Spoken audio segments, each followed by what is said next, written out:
don't know how powerful your voice is. They don't want to hear another legislator. They don't want to hear somebody else that's advocated. Sometimes they just want to hear that personal story.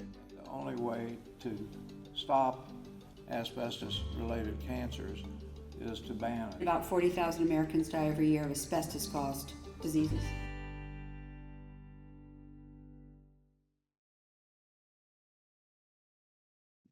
Hi, Dr. Oliver. I'm Marty Ditkoff. I just did a thesis of, coincidentally, one of your papers or one of your, a letter you had sent to the EPA was cited, and you were discussing why kids were much more vulnerable for inhalation of asbestos.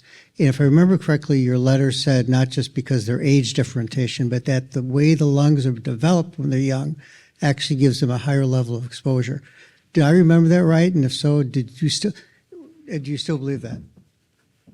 I think I haven't researched this recently, so I'm not sure if additional data have come out, but I think they're one of the other, well, there are two other alleged contributing factors. They're not alleged. Respiratory rate. Kids have a higher respiratory rate.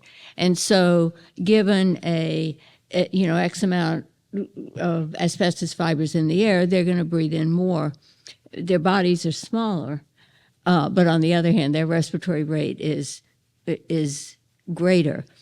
I don't know of anything specifically about the physiology of the lungs of children versus adults that would play a role here. The other thing that's been mentioned is that they're shorter.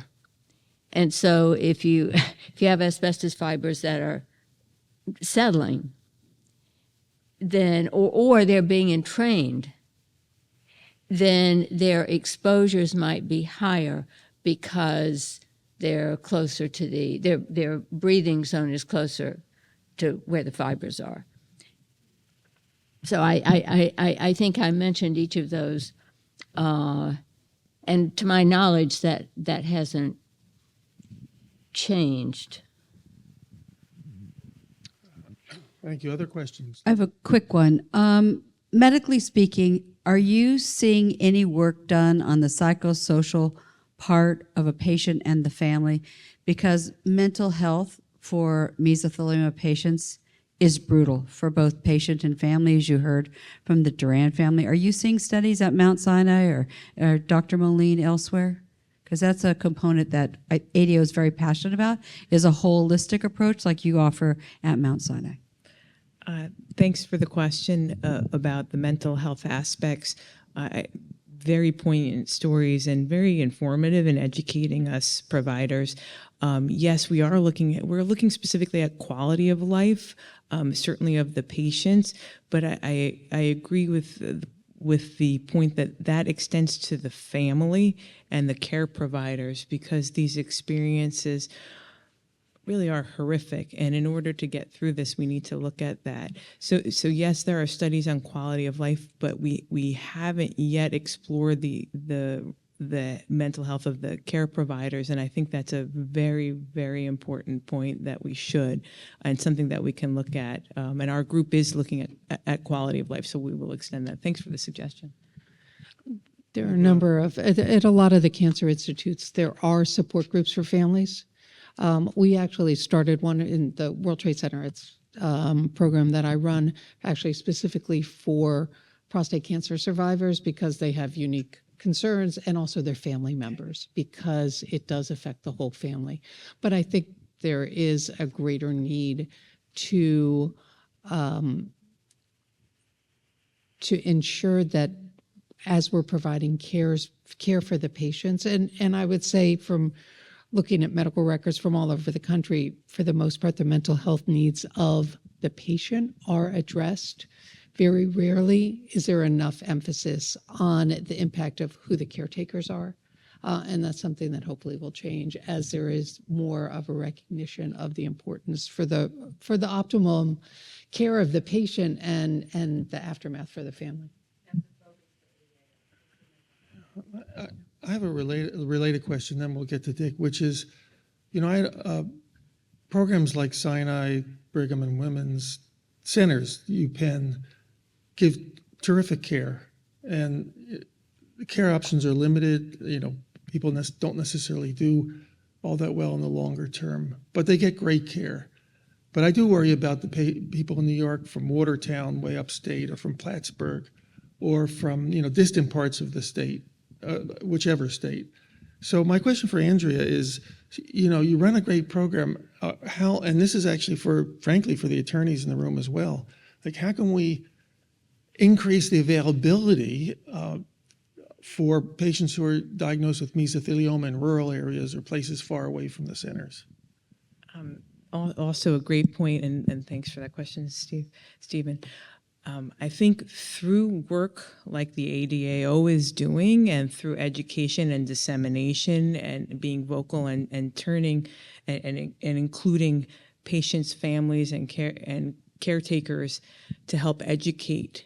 The key thing I've worked on for the last 16 years is helping to reduce the nihilism in this disease, because all too often, and yes, it's a very difficult disease to fight, and it's a difficult battle. But to make a diagnosis and turn to the patient and say, "There's nothing we can do. Get your things in order. You're going to die in 6 months," it is not helpful, and many times it's not the case. And so I think through the education and increased awareness, that will help clinicians and patients find centers and find the appropriate care.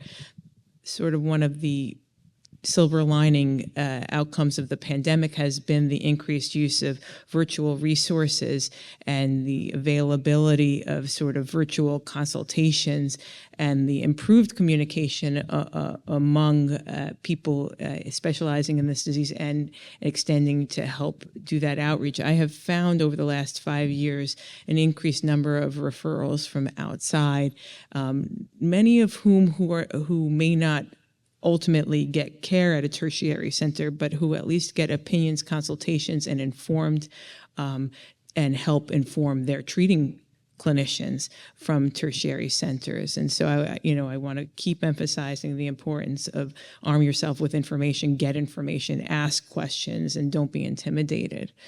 So I think that's progress, but a long ways to go. Okay, thank you.